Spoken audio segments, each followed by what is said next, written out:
Hi guys! Welcome back again to my channel. So it's been a quite some times na last kong upload sa video sa channel ko since naging busy na sa work. So ayan.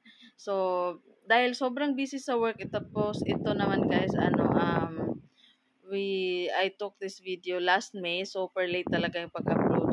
Ayun, wala talagang time. Ayan, yung kuha namin dun sa guys. Ayan yung place na nire-rent ni boss. So, ayan, may mga extra na sasakyan dahil, ayun, dumadami na kami dun sa company. And since guys, dahil yung way ko kasi guys, Cavite na. So, I choose na magmotor na lang. The rest are may mga na-rent na sasakyan si boss para sa kanila. So, pakita ko lang guys yung area namin. So, super nice talaga siya. At makikita mo guys na yun. So, pag nagstay ka dito, super tahimik. Talagang super comfy kasi yung place ang ganda. Tapos, andyan na rin yung pool.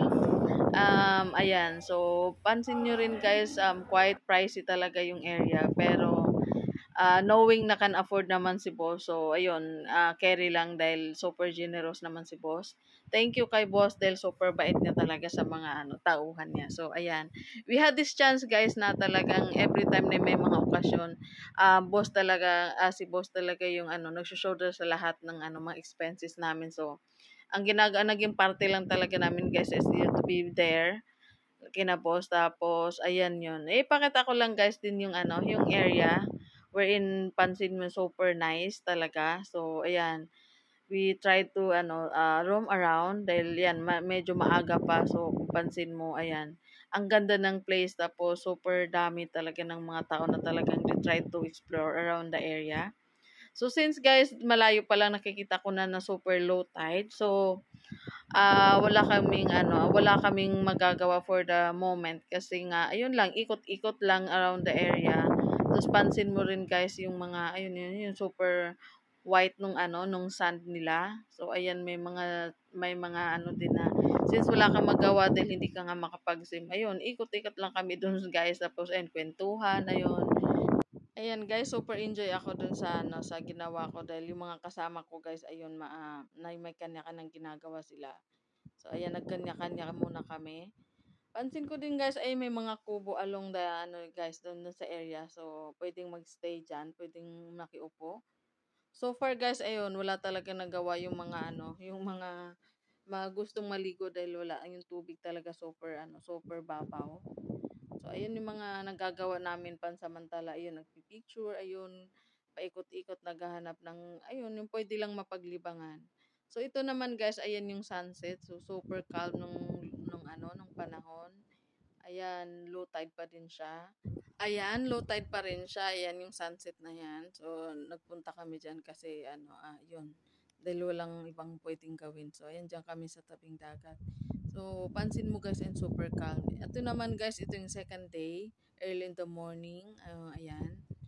Dahil ayun, apart from mag-swimming, so since hindi ka makapag-swimming, what I did is ayun, paikot-ikot dun sa area since may motorbike akong dala. So ayan. So ayan, medyo hindi maganda yung kuha ng camera guys dahil nga nakamotor ako. So ayun, mag-isa lang ako dahil since yung mga kasama ko napagod, tinamad silang lumabas kasi super init. So, ako naman, parang gusto ko naman din talagang i-explore yung area. So, inikot ko siya. Hindi naman ganun ka, ilang minuto lang guys, maikot mo na yung buong area. Kung mahilig ka talaga guys mag-travel, tapos talagang nature lover ka, ayan, ma-appreciate mo yung area. So, kahit mainit guys, ayun, sinugod ko, tinikot ko yung palibot na yung buong area na yan dahil hindi naman siya ganun kalaki talaga. So, parang kaya-kaya mo lang siyang ikutin ng ilang minuto since meron akong dalang motorbike. So, pansin ko din guys dito, talagang exclusive siya. Tapos, ayan, talagang marami pa silang mga plano na pwede pang gawin dito, pwede pang tayuan.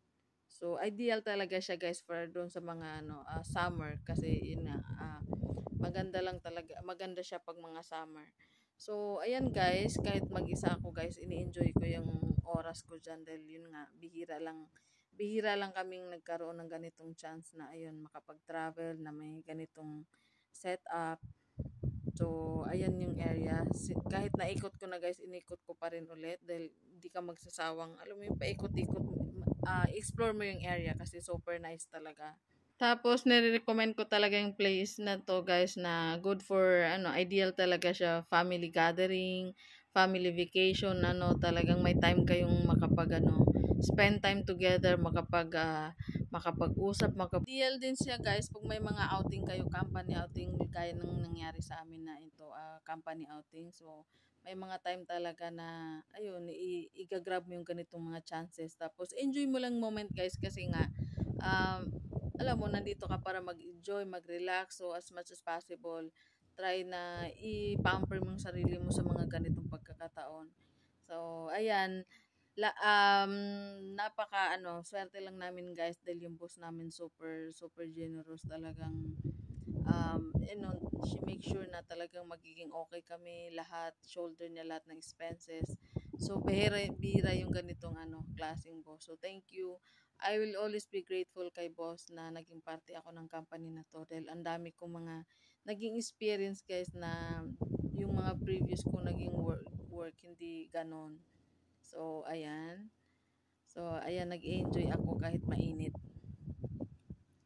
So, ayan yung area guys. Ayun, inikot ko pa rin. Hindi pa ako tapos sa kakaikot.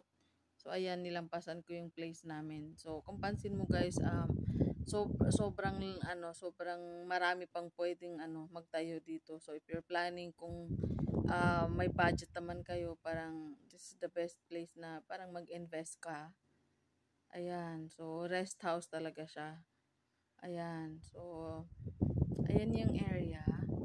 Super init pero carry lang dahil ini-enjoy ko yung moment kong yan. So, it's always my dream guys na makapunta sa mga ganitong lugar. So since personally di ko naman talaga afford, so far enjoy talaga yung whole na na yung buong biyahe namin. So ayan, preparing to leave na. So may mga kanya-kanyang na kami preparation para umuwi na. Dahil medyo malayo pa yung Sinabo. So ayan. Ayan, so take pictures muna. Ayan yung whole place na ni-rent ni boss para sa amin lahat. So ayan, may kanya-kanyang na kami preparation na ginagawa. So the whole guys, yung trip namin na to super nice. Talagang isang malaking thumbs up at isang malaking thankful kay boss dahil sa pagkakataong ito. Ayan.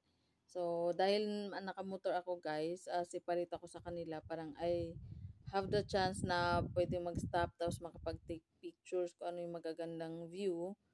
So ayan. Sana hindi kayo magsawang panoorin yung mga other videos ko na may mga i-upload pa ako. Thank you guys for watching. Bye!